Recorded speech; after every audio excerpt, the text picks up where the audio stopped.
Hello, my YouTube family, Manipuri Homika channel mayambu taramna uchari. Mayam ngasidi Golgapagi puchka Panipuri recipe ucharake ko. Akhoi sengba yamna authentic oiba yamna so hauba maongdani. Ngasigi Panipuri se thaina Golgapa lai ngai matam ga doning sange as pungninga janung sijan. Do mayam su sumaina yumda yamna healthy oina luna nana yumda semba kutima healthy food ngatani ko. Aduna chaninga po matamda salona semaga dum chaba yaba poni yamna sulaiba luribse akhoi puri chaba duni ko adubu si ready made se akhoi kg da lupa cham piraga thokpane ba ready made to leiraga thamaga adum magi mixture se mahi se semaga yamna laina tawba yaba poni icha singna su yam pamba hausu hawidana ko ado horen video se loi phodong yengbiraga kitang kana ba nungai ba phopiraga di subscribe taw bidriba singna subscribe taw sanbiram ko motivate taw bi poina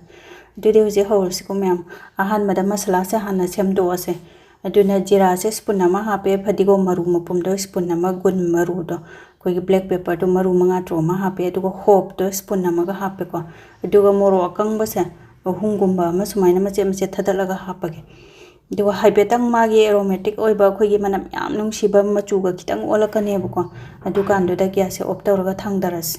do maru marang se ngaubo matamda gas se medium flame da thamaga ngaubi ko high flame da thamaga di satro ka salakpane ba aduga ai ngasigi panipuri recipe se khoigi yamna pamjaba ichilenau sagai na tai khangna jana ba leiraga su share tausan biyo moiso video se yengjaraga yumda yam hauna semna ba ko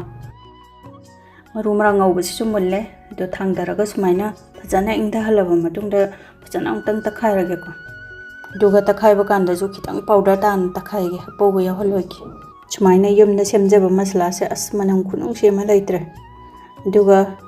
khoi asangba mana masingi oiba green gi chutney gumba ma semsi ko do hakjang su phaba manam su yam nungsiba phadigom je khubam hapchale duga nungsidak su khubam hapchale ko duga moro atek pa se ka hape duga sing je ate amaga hapoe koi hapen chi gumba ko duga chat masala se spoon nama hapage duga black salt se sisu spoon nama hape ado black salt laitraga di ado chumnagi thumdo dum hapi ko aduga chat masala di sungsoi soi tana hapi yamna mahau leibane ado ising kitang hapaga takhaire ko paste dana do se green paste se mu side ta thamgrage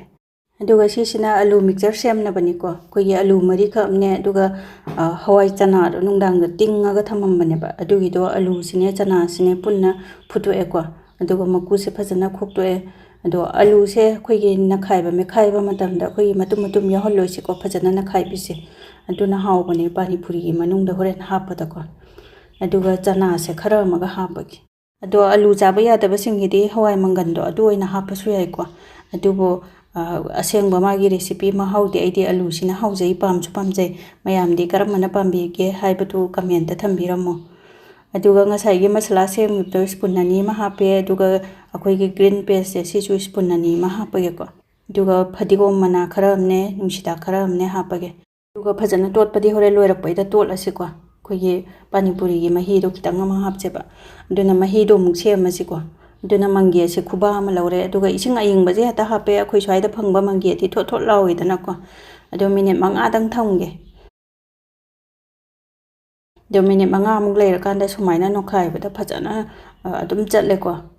khoi gi swaida phangba sidi tinga su tingdra su yaba pone adum na khai bada yaba pone dana duga magi maru maprang kai ka che loina lokthok pigra ge ko hujikan gi nungsa ji chu sare ko nungsa ga sa kra kanda panipuri asin baja just khaw di leitre mem aduga ngasai gi green chutney paste do muk loi haijale duragi di yumda semjaba maru marang masala do spoon ani ma hape tengjalaga kharam jo haijale aduga